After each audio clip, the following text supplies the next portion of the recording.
Let's start today's episode with a question. Do you want to create and sell a digital offer and make real money from it? If you answered yes, my live 8-week course experience, it's called Your Biggest Launch Ever, it just opened up for the first time in a year. And we're not going to launch it again for another year at minimum. It's packed with million-dollar strategies and super practical frameworks you need to make money online with your digital offer. I'm teaching this course live. Yes, me, you, every week. I'm showing up live and I want you there too. And I'm offering a ton of support along the way. So go to yourbiggestlaunchever.com to get all of the details and reserve your seat today. I'd love to see you on the inside. We're having conversation, me and you. And I ask you, do you want to 10x your goals this year? If your answer is yes, welcome. Let's have a conversation. Because I recorded how I plan my business year, how I align the goals, and how I make sure that there's a balance between everything I want to do, who I want to become, and then pushing myself to be the best version of who I can be as a leader, as a founder, and also in my personal life. Okay, so you might be wondering, why am I looking at photos of you in the snow, building snowmen and things like that? Are we talking about goals? Yes. But let me back up a little bit here. I have always wanted and desired to find a way to merge my personal life and my business. I don't want to be two separate people. I want to be able to build my dreams, build my business, and also build my family. So as a personal decision, I went to have a business planning year with my team. What I decided to do was add a couple days before that to spend time with my husband and daughter. So we went to Park City, Utah before the team arrived. And so I did this because mostly for one main thing. My daughter has never seen it snow. Yes, she's 4 years old and she's not even never seen it snow. She's never seen the snow. I know, born and raised in Southern California. So snow is a big thing. So she had been asking us, can I build a snowman? And you want to know what? Anna, Elsa, and Princess Luna were going to build a snowman. And that's exactly what we did. So we spent some time just deep diving, family time, relaxation, and enjoying the moment before I got into business mode. A couple days into the trip, our COO, her name is Jade, and the president of Social Curator, her name is Katie, flew to Park City and met us there at the Montage Deer Valley. So we're in the lobby. We're waiting for Katie and Jade. They should be arriving any minute now. We're going to spend the next 2 days going through all of the details for 2025, and I'm very excited. They play a really integral part in the business because as COO, Jade has purview of every single one of our businesses and our projects and our revenue streams. She is literally the most analytical person I've ever met in my life, only ever thinking about systems, logistics, plans. And so having her to be in a yearly planning meeting is a very big part of the strategic perspective, because as I sit as an advisor to other businesses, she's also seeing the picture from an entirely different perspective. Katie is very unique in that she is the president of Social Curator, but Katie has been on the team, goodness, now 5 years. And so she has seen every aspect of the business. And the beautiful thing about Katie is that she sits right in between my vision, content, experimentation, getting out and getting messy, to Jade's other end, organized systems, operations. Katie sits right in the middle. She's so systems oriented, but she can immediately see opportunities, humanizing of projects and approaches. And so Katie sits very much as my right hand when it comes to thinking and ideating for personal touches to everything I do. I wanted to be in the room because I was like, I see our funnels and I see opportunities and I see a pathway. And about an hour into this, Katie kept on asking a series of questions. And I'm like, just Katie, trust the process, trust the process. And Jade was sitting like this, quiet in her chair. And I was like, no, we're going to take this flow. This is the flow. This is the flow. And about an hour into it, she had said, I don't think this is going to work because what you want us to do as a team and what you want a user to do is jump over a pretty significant gap. She's like, so my proposition is we build a short ladder, option one. My second option is that we have a ladder that leads to something that has yet to be built. So we bridge the gap in the customer journey and then get ultimately to where we want to go. She's like, so you just tell me what conversation we're having, because I cannot just assume that everybody's going to jump over and we're going to get the results without filling the gap. Ooh. And you want to know what? I freaking love that. I need people to poke holes. I need people to push. I need people to challenge. And it was there an hour into how we know we've won is we have all of this, is I was like, oh gosh, okay. I'm not here to build short ladders. I am here to build an empire. I'm here to build a structure. I am here to do something big. And if you're saying that there is a gap, and guess what? I agree there's a gap. We got to address the gap far before we can ever get to scale. Period. The end. And so I said, okay, this is absolutely a big shift in what it is we're doing. So now we're going to ideate and we're going to prioritize. I am not prioritizing getting the result that I want. This year in 2025, I am prioritizing the pieces that we need in the flywheel to get us the results that we want. So what's your first step in planning your business year? If you have a team or if you don't have a team, it would be ruthlessly set your focus. I actually recently read an article about Warren Buffett, and he refers to this as the 25-5 methodology. Let's break this down real quick. Sit down with a piece of paper. And this is what I asked Katie and Jade to do prior to us going to Park City, is I had said, I want you to list everything you think we need to do in the business. Like, I am talking about a complete brain dump. How are we going to be set up to scale beyond what we had anticipated? How do we have a breakout year? We know how we can scale, but how do we blow our own dang minds? I want you to brain dump everything that needs to be addressed. And then what I want you to do is, of that 20 to 25 things, Warren Buffett says list 25 things. Most people won't get to 25. We think there's more than 25, but studies show by the time you actually brain up, you're sitting somewhere between 10 and 15 things that need to get done for you to hit your goals. Okay. He says, list out 25 things that you need to do. Then mark your top 5. And once you mark your top 5, everything else on the list is do not touch. This is your do not touch it. These are amazing. They're needed. They're powerful. You're not going to touch it. You're going to focus on the 5 top initiatives. So when I went into the room and I was like, you guys, this is our top initiative. I can do all these 5 things. We can do all these 5 things. But the number one thing is, like, we got to get this like funnel thing up and going. We got to revamp it. I see it. It's crystal clear. And it was, and it is. But the issue in my funnel really fundamentally went down to, there's a gap. And if there is a gap, the funnel doesn't work. So of our top 5 initiatives, I had to reorder the top 5, as did they. So now let's make this all about you. I want you to take Warren Buffett's advice. Don't listen to your homegirl. Like, Warren Buffett, that man knows what he's doing. List your top 25 things that you need to get done this year. Just go, let your brain go. So now let's focus on your top 5. What do you do next? Once you've prioritized, each one has to have a system. Each one of them has to have a flow. There is an order of operations. You can't simply say, now let's use this in an example that we can all kind of understand. Let's say you want to lose weight, right? The same process that I would take to lose weight is the exact same process that I would take when it comes to a business project. I actually have to have an order of operations. I can't say, I want to lose weight, so tomorrow I'm going to run 25 miles. No, not at all. There is an order of operations. I'm going to have to learn how to run a slow pace and a short run. And then I'm going to start realizing that I'm going to have to start eating differently because I'm burning more calories. And then I'm actually going to have to plan for how I'm eating. And then I'm actually have to plan for the time that I'm working out. And then I'm going to have to plan for how I'm going to offset muscle deterioration from running by muscle building, right? There's an order of operations. Now, once you have your top 5 business goals laid out and you've prioritized them 1 through 5, the beauty about this is that you just have to build a system. But once you've built a system for one, there's a very good chance that that system looks pretty similar, not exactly the same, but similar for projects 2, 3, 4, and 5.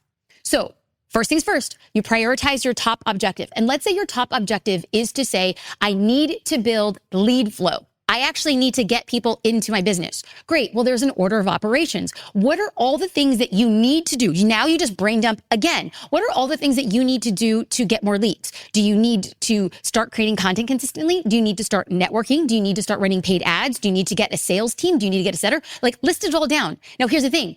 You're not going to hire a setter before you start running your ads, right? Because then the setter, without any ads or deal flow, is not going to do anything. So the order of operations is what needs to happen first in order for me to achieve my goal. So you have project number 1, your main focus. You list everything you need to do. Then you go back and say the order of operation is this. Then you start at number 1 of the order of operation and you start doing that. And then you go to step 2 of project 1 and you do that. I think that what happens is when I talk about this, I say a lot of, oh, this is what you should do. And this is how it has to be done. Number 1, this is just a suggestion. But number two, it is a suggestion that is really anchored in me doing it the wrong way and losing a lot of time and just spinning my wheels, feeling like I wasn't going anywhere. And if you feel very overwhelmed at the thought of saying, wait, I need 5 goals. No. Strip it all away. In fact, if you can strip all of your goals away and focus on one thing, you win. When people say, oh, I'm focusing on my goals this year. And I'm like, oh, wait, tell me about your goals. And they're like, okay, and then I want to do this, and I want to do this, and I want to do this. Great. If I asked you to focus on 10 things at once, each would have 10% of your focus, right? 10% of focus over 10 things is 100% of your focus. If you're like, I have 10 goals this year, and I'm like, great, well, your focus is on 10% on each of them. If you were to tell me that, no, Jasmine, I only have 5 goals. Well, great, that's incredible. Now you're focusing 20% on each of your goals. But if you tell me, Jasmine, I feel so overwhelmed, you're just talking too much. This is like, I have a hard time just staying consistent, hitting my goals. Give me one, baby. You focus all of your attention on one goal. You will be unstoppable as long as you don't stop. If you focus on one goal, you will be unstoppable if you don't stop. So here right now, of all this advice, this is simply honing your focus and prioritizing and ruthlessly saying, here's an order of operations. Now I just need to do. Okay. Let's talk about what I'm really excited about, because they're like, what I'm excited and what I'm nervous about, they're related. Okay. Like they're related. What I'm excited and nervous about are like really related. And I'm excited for a new offer. And I'm specifically excited because it's something that we have been using and testing behind the scenes. And I love it. It's not for the faint of heart. And I really love that we're creating an offer for a business owner who has either really big ambitions or has a strong business and really wants to scale it. It's like the first step in scaling. So, okay, let's get down into the nitty gritty. As an entrepreneur, I have a product suite. I have different ways for people to invest in what it is that I provide. Now, outside of the product suite, I sit as an advisor to other companies, and myself, my co-founder, my husband, JD, we invest in other companies. So that's outside. But when I look at the product suite, that is things that I provide for people to buy. Well, people come in by a free resource on a PDF. They come in by way of the podcast. They come in by way of YouTube. And I just want to build trust, and I want to build.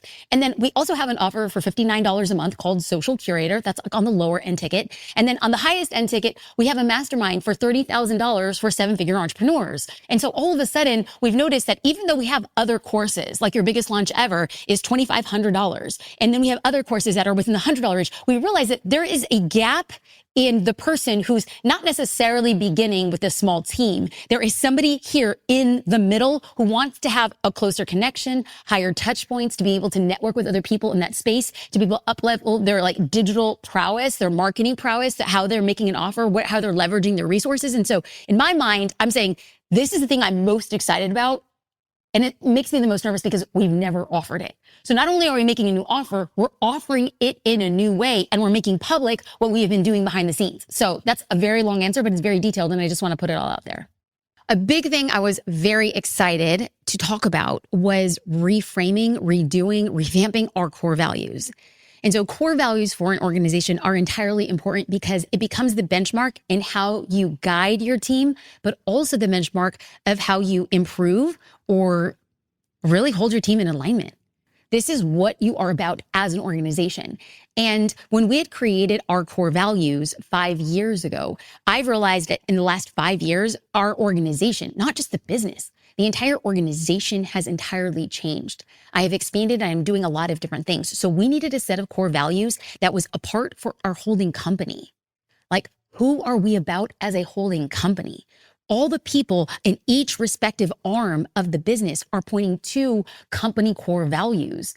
And it took us a while. And I just knew that in the past, I had 5 core values, and I felt like it was too much. They were too hard to remember, and they felt very unattached. And so I sat with our COO, and I sat with the president of Social Curator, who also sits on different arms of the business. And I said, we need to define who we are as an organization. And this is how we know all of us are running in the right direction. This is our benchmark. So when you sit with a team member and you run your team members' performance against our core values, they have to hold true every step of the way. And our first core value is own it. We are a team of ninjas. We are a team of excellence. We run at an entirely different pace. And because of that, there is not room or space for anybody to say like, oh, I thought she did. I thought he said. No, no, no. Owning it means that whenever you are assigned an entire project, a part of a flow, or even a singular task, I want you to own everything, middle, beginning, and end. It starts and it ends with you. If something or someone in your team did not hit a deadline, you are owning it. And because you own it, if you see a teammate who's not going to complete on time, if you see a teammate who's slacking, if you see somebody who's in a hard spot, you go in and you say, what do I need to do so that together we get to the end point? So at the end of the day, we own it. It begins and ends with you as you own it. The second core value is play to win. We are really focusing on how might we become Olympic athletes within our organization. So when we ask ourselves, how does an Olympic athlete train? How does an Olympic athlete perform? What sacrifices are they making? What diligence, what consistency are they making? So we want to say as a team, there is competitive greatness within us. Anything we set out to do is we are going to win.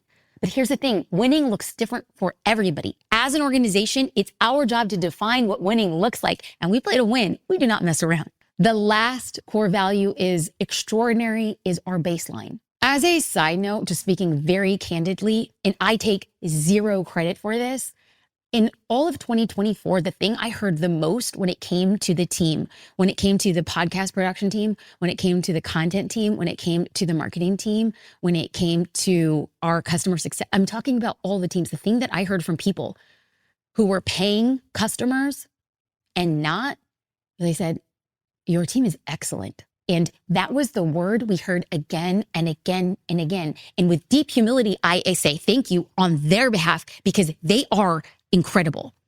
But I didn't want excellent to be our core value because for some reason, excellent doesn't resonate. It's kind of like, how do we define that? How do we own that? And so we changed with this idea of what we were told, your team is excellent, to extraordinary is our baseline. Extraordinary means that you are marked with a distinct difference. You do things better, different, and go the extra mile. So that when people invest to come to a live event, when they invest in one of our offerings, when I sit as an advisor and our team is facilitating me sitting on those boards and speaking into that growth plan, that they say that team is extraordinary. And guess what? Internally, extraordinary is our baseline. That is where we get started. So if you do not show up extraordinarily, if you do not work extraordinarily, if you do not behave extraordinary, this is not the place for you. And that feels really big to say, and it feels scary to say, and it also feels the best to absolutely say. Do you have a core value? If it's just like a core value for you, like your own personal core value, or do you have a core value for your team? I would love to hear from you. I want to see in the comments what that is. I'd like to know that together we're making changes that make us a little bit uncomfortable, but at the same time make us a lot better. And reminder, it's not a race. You're not on anybody else's timeline than your own. If it takes you 1 day, 1 month, if it takes you 1 year, if it takes you 10 years for you to build this, that's your timeline, and it was the right timeline. You know, after sitting a few days with the team and ideating, and it's bittersweet. It's always bittersweet to look at how far you want to go and where you currently are and all of the work that is ahead of you. I will tell you that I couldn't sleep. On the last day that we were there in Park City, I had a hard time sleeping. My mind was going. I was excited, but I was also very nervous. So I woke up very early. It was around 5 a.m. in the morning, and I went down to the lobby and I sat by the fire and I just started writing. What's going on in your head? What are your intentions? What's coming up for you? And so then when I met again with Katie and Jade and we were in the room, I said, I woke up this morning and this is what came up for me. What came up for you? It opened us up to have a very honest conversation around the worries, our concerns, our excitement, and our hope. Then we're all on the same page. And that night, it was just kind of crazy. I believe that everything is in perfect timing. I had told you that I went to Park City and I had never been in the snow. We didn't pack the right clothes. We didn't pack the right things. We looked like hot messes. We looked like tourists, and I didn't care. But I knew that I was actually very unprepared to be there in the experience sense. And somebody I once heard on a podcast that the way that you end a trip is how you remember a trip. And so I went down to the concierge at Montage Deer Valley and I said, so we don't snowboard, we don't ski, we like good food, but like, I feel like we need to do something. And she said, Miss Star. Now here's the thing. In public, I'm Miss Star. I don't really talk about my legal last name because that's like for friends and family to use. Like when you know my last name, you know, we think as thieves. So she said, Miss Star, we have an opening for a sleigh. And I said, you mean like Santa's sleigh? She's like, horses and bells and the whole nine. I said, I need that sleigh. I need that sleigh more than I need anything right now. And she's like, we booked you a sleigh.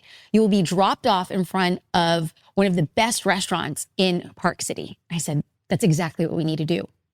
So at the end of the day, I surprised Luna, JD, Katie, and Jade. I said, we're going on a sleigh ride because we slayed the event. Hey, do you see that? Like mom jokes. Y'all like, we slayed, y'all. Anyway, I told Luna that this sleigh was going to take us to Santa if she was a good girl. I mean, you guys, I was like winning on all fronts. I was bribing my daughter. We got the team excited. So we got on and we covered ourselves in blankets and we slayed through Park City. And it was one of the most beautiful experiences ever. And we toasted at the end of the night. We got real about who we were as people. We got real about who we were as a team. And we got really real about what we wanted to accomplish together. What a gift. Thank you for watching this vlog. Thank you for being here. Thank you for giving me this space. More than anything, I am a firm believer in documenting the process because one day I will look back and I will say, Jasmine, thank you for doing the work. Thank you for showing up. Thank you for pushing through, having honest conversations. Why? You're not going to cry. I'm going to cry. I'm going to cry. I'm going to cry. It's been a couple hard years. Some of the best, most successful years. And they've been very, very, very hard. And so I think that I'm making this vlog to be like, damn girl, you still in it? Like you're coming back for more? And the answer is yes, I'm coming back for more. And I am coming back so freaking ready. Like I'm ready to build again. And it feels scary and it feels good and it feels exciting. And I'm going to do it differently. I've realized I've made a lot of mistakes and I'm going to build differently. And this time I'm going to build in flow. And this time I'm going to build it with people who have a whole new set of core values and we're playing a different game at a different level. And it makes me excited and nervous to say it, but I'm just really happy that it's being documented. So we're back. We're back. We're back. Thank you for watching. Thank you for being on the journey. I really appreciate it. No, we're not back.